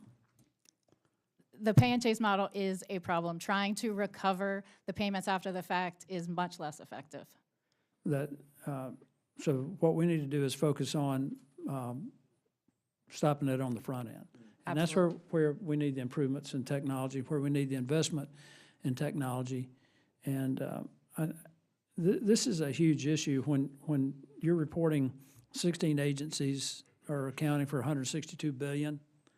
10-year window, that's $1.6 trillion. And we're running a deficit of over $2 trillion every year. If you just look at the totality of it, 377 billion, that's 3.77 trillion, not counting the interest we're paying on that money, because every dollar we send out improperly is a borrowed dollar. Mr. Chairman, I yield back. At this time, thank you very much. Distinguished gentlewoman from Washington, D.C. is recognized. Thank you, Mr. Chairman. For days, just days after he took office, President Trump summarily fired 17 inspectors general across 18 positions in the dead of the night.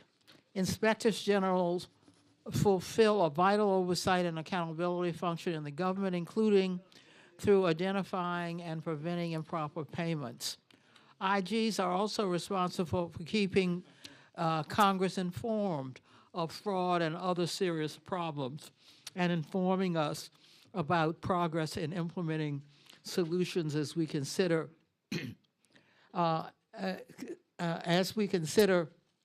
ways to attack the problem of improper payments. It is critical that we do not undermine these officials who serve as our partners in this fight. Ms. Wagner, I am aware that much of your work has focused on the challenges that states may have in complying with complex requirements for federal payments programs.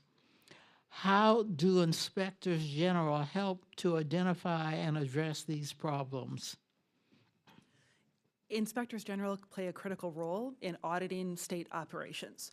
States are trying to run an accurate program, but they have many pressures on them, and they sometimes make mistakes in their policy, in their operations, and their systems.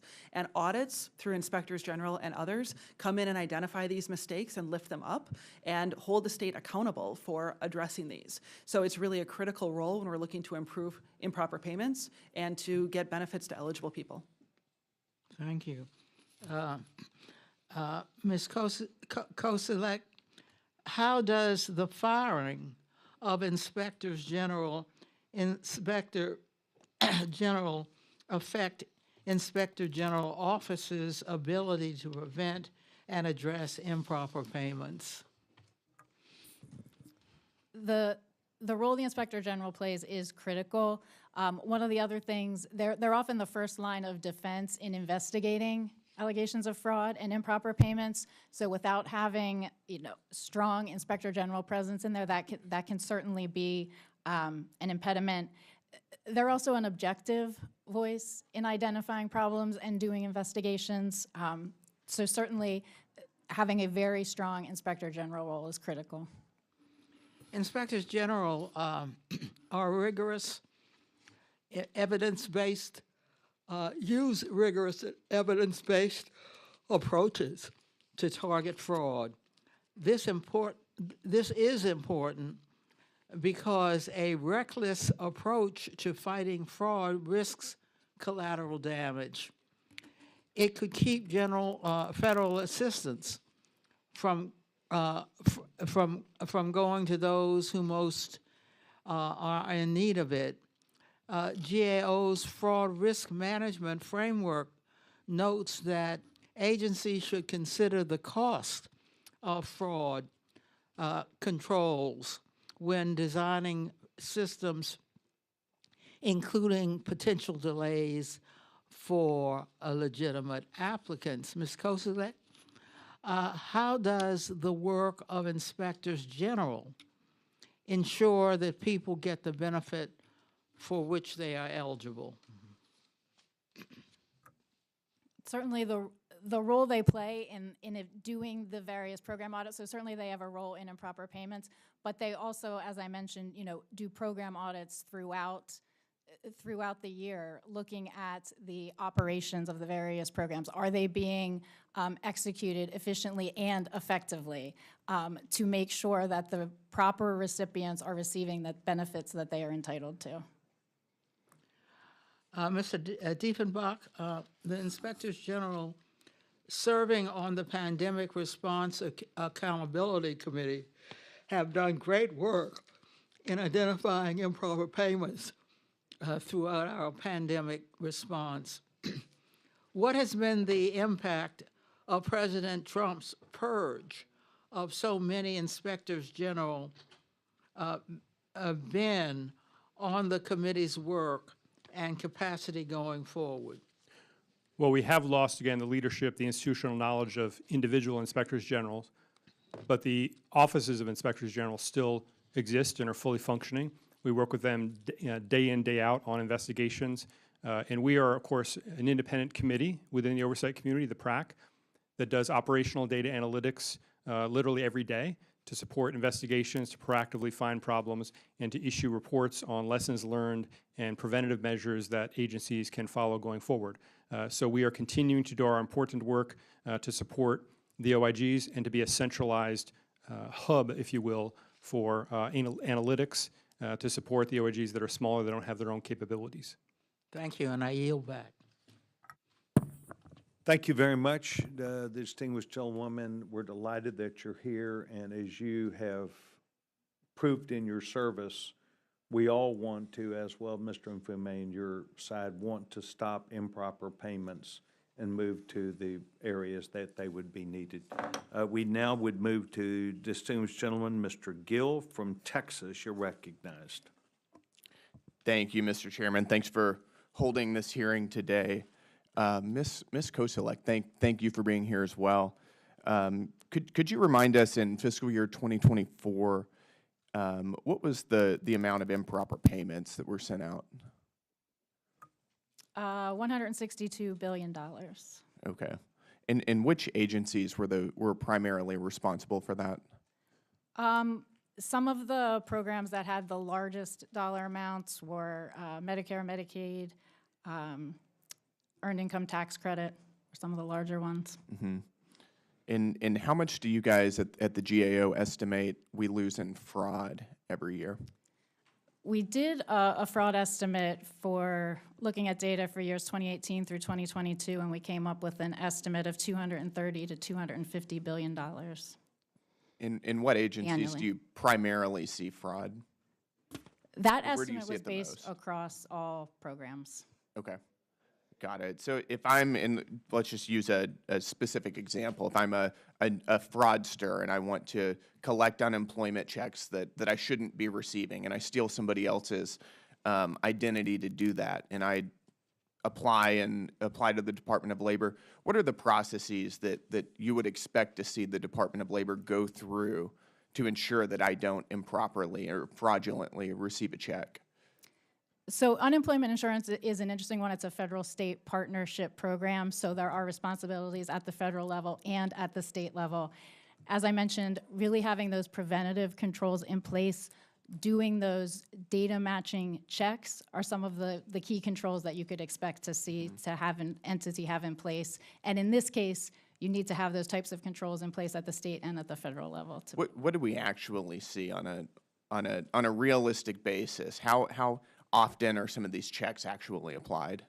We have seen instances and had recommendations for unemployment, I believe, where there could be additional use by the states of some of those data checks, and I believe we have some recommendations that there could be requirements to have the states be required to do that data matching. But they're not right now, doing it's it right now. encouraged, but we have found instances where, in all cases, that is not being done, and that can be a root cause of some of these improper payments. So in other words, we're mailing out checks without verifying who they're going to. In some cases.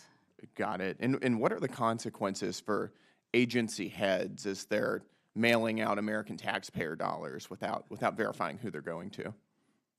The consequence is that anytime there's improper payments or fraud or money going out for not the intended purpose, that's money that could be going to rightful recipients and used for other purposes. Right, but I mean from an incentive standpoint on the agency level, is there any consequence for either employees at the agency or agency heads for mailing out checks fraudulently? One of the things we have recommended is having an accountable official but I at mean the right agencies. now, as opposed to the recommendations, right now, is there anything to hold these people accountable? Agencies are supposed to have an accountable official to oversee this, but we've... But what is the accountability structure? Do they receive less bonuses, for instance? Are they fired? What's holding them accountable? I think that is determined by the agency as to how that mechanism is 100% set up. But certainly, Congress can have accountability mechanisms. Well, what do you see? Have you ever seen an agency head get fired, for instance, for mailing out billions of dollars in fraudulent checks? I have not seen that. Got it. Okay. And once we mail these checks out, is there any way of clawing this money back and holding the fraudsters accountable? That's what you're saying. The pay and chase model is not generally effective. There are requirements that anytime there is an improper payment, agencies are supposed to attempt to get that money back. But we have found that the percentage that you get back when you're following that model, as opposed to not having to go out, preventing it is by far much more effective. Right, completely agreed.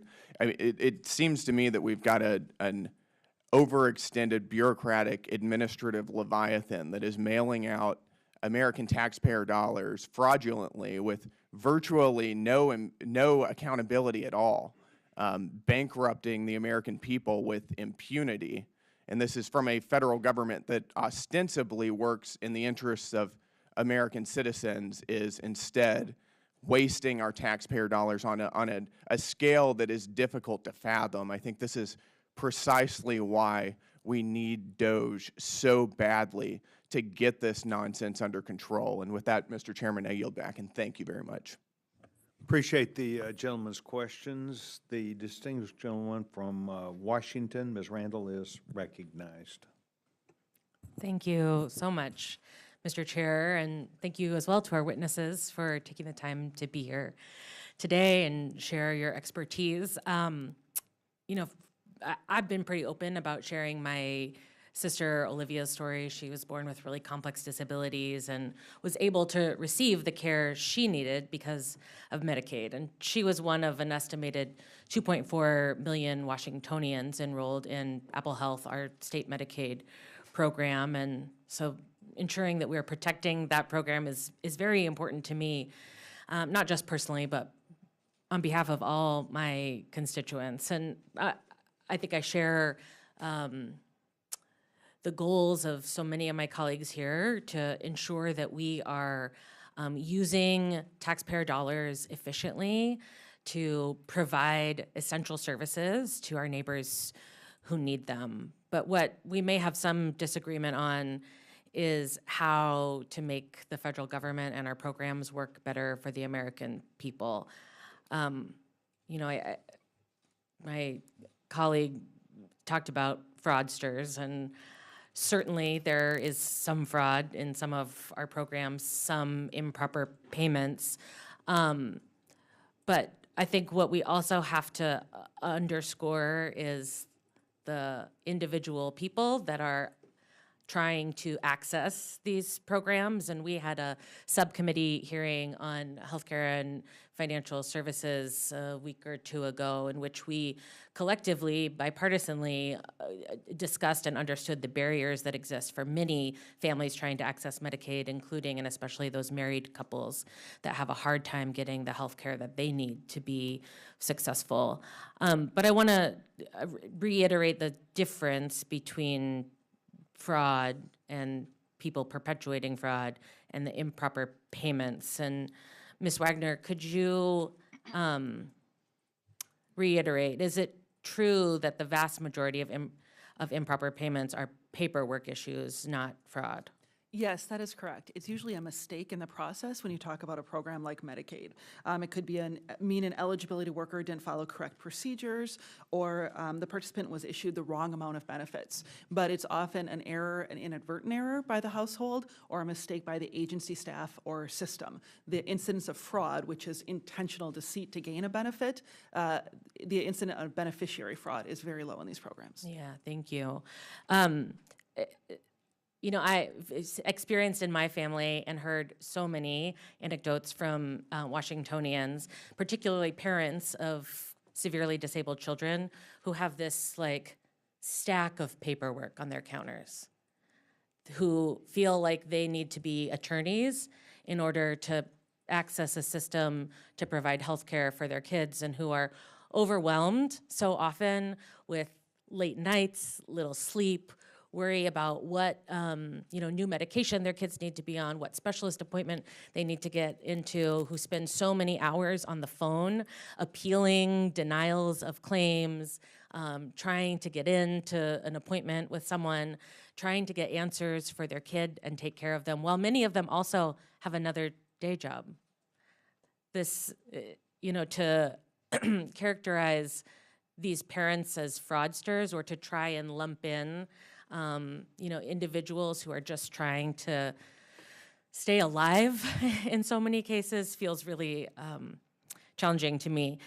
And, I talked to the Healthcare Authority in Washington, our agency responsible for administrating Medicaid, and because of Washington's fraud abuse detection system, which I supported funding for as a member of the state Senate, they have uncovered 35 to 40 credible allegations of fraud.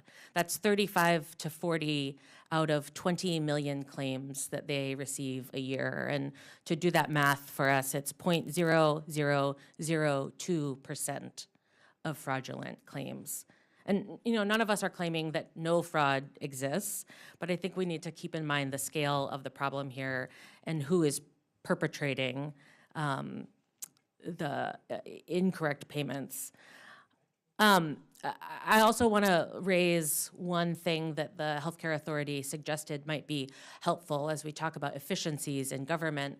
And they said that there is a federal system to which they as states don't have immediate access to understand whether folks are concurrently enrolled in Medicaid programs from one state to the other.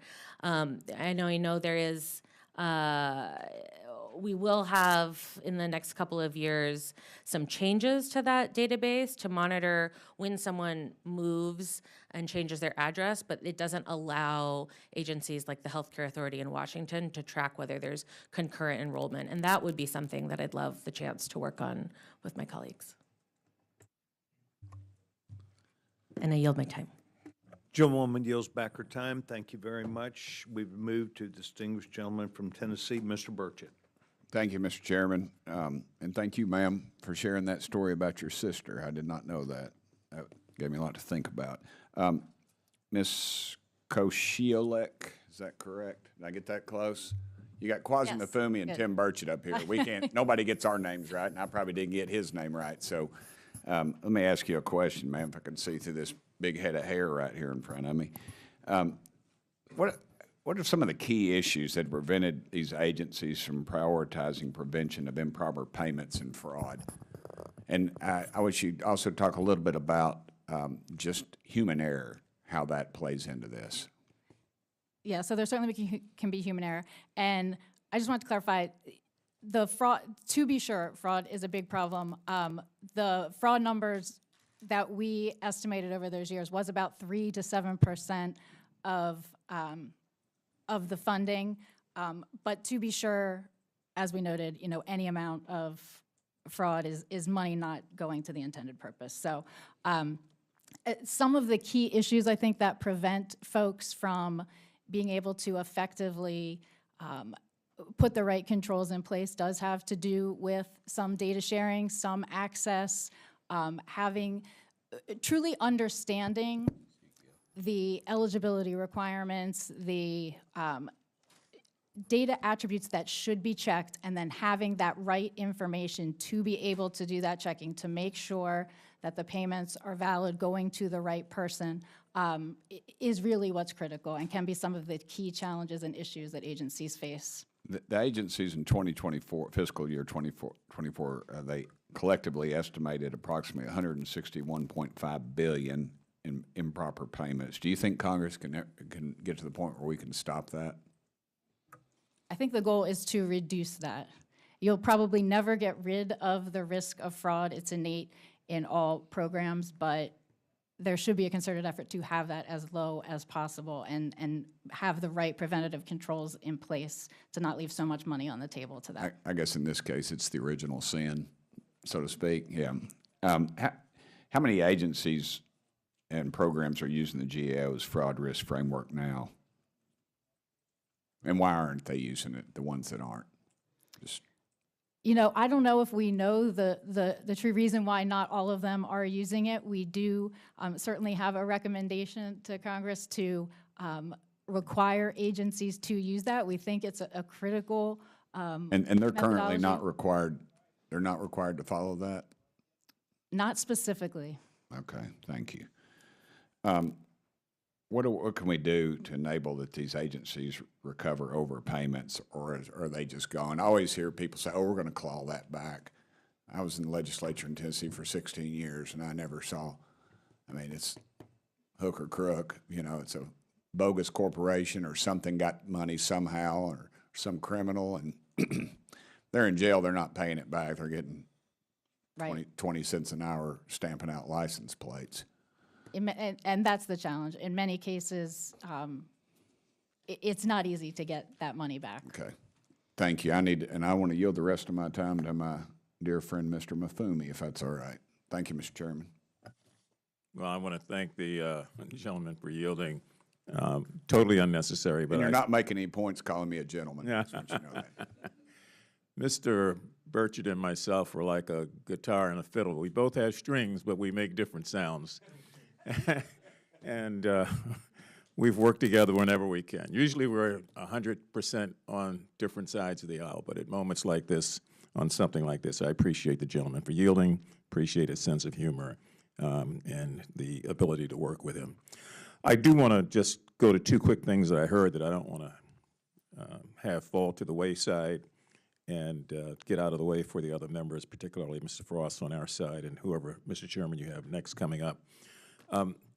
Mr. Palmer made a good point, and I'm really saddened that he's not here because he talked about this whole enforcement mechanism and whether or not there is any enforcement mechanism. And without an enforcement mechanism, how can you expect agencies or agency heads to do anything at all if we're not going to enforce existing law or practice? And the other interesting thing was Mr. Gill, who mentioned consequences to agency heads, which I think is something that we ought to talk about, particularly the flip side of that, which is incentives to agency heads. And I don't know if we are providing them right now. So if I'm running agency A, B, or C, I see a problem and I work my tail off to get it fixed so that improper payments are not going out. Seems to me there ought to be some incentive there for agency heads to do that, and there ought to be a hammer on the other side for agency heads who fail to do it at all. So I just wanted to go back to both of those points. I want to thank the gentleman, I'll call him a gentleman again, from Tennessee, Mr. Burchett, for yielding this time, and I yield back, Mr. Chair. Mr. Burchett yields back his time. Thank you for the distinguished gentleman. We'd now recognize the distinguished gentleman from Georgia, Mr. Jack.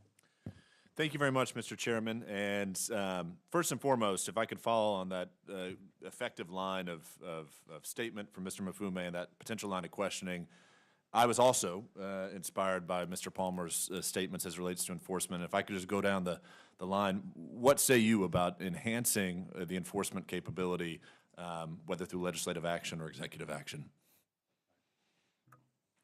Yeah, so I think holding people accountable is critical for doing anything, but in this case particularly, certainly I think agencies should have accountable officials and hold those people accountable. And like I mentioned, Congress can have an accountability role too, through the appropriations process, through having agencies and officials report on their preventative controls that they're putting in place to hold them accountable and demonstrate how they are doing that. Thank you. Mr. Diefenbach? Thank you for the question. So we spent the last 5 years at the PRAC developing and learning lessons learned. We put out a program for blueprint for program integrity. So agencies need to operationalize that and follow that. We have perfected ways to find simple frauds and more complex frauds. So I think one of the answers is they need to have the tools to be able to detect, again, the simple non-eligibility issues, but also the more complex hidden criminal enterprises, sometimes international criminal enterprises, which we've done a good job, I think a phenomenal job, of finding new ways to do that with big data. Wonderful. Ms. Wagner? The key to preventing improper payments and reducing fraud is information and technical assistance to the states. States are trying to run a good program. They don't want headlines. They don't want their money going to the wrong people. And so by supporting them in these efforts with funds, with federal support, we can go much further. Penalizing them, massive cuts to these programs, will actually go against this purpose and will lead to increased improper payments. Thank you all. Just for, in closing, a lot of my colleagues have asked very effective questions today, but I love history, and I would love, if I could, Ms. Kosiolek, I think we understand since 2004, 2003, we've seen $2.8 trillion in improper payments. I think that's from GAO. Is that correct? And would you say, has there been an influx in recent years? If you were to try to catalog year by year, I mean, it's trying to understand the history of how this ramped up. And is this something that was happening in the 40s, 50s, 60s? Have you seen it just really skyrocket as government's grown and government programs have grown? Would love for you to just offer some thoughts on the history of how we got here.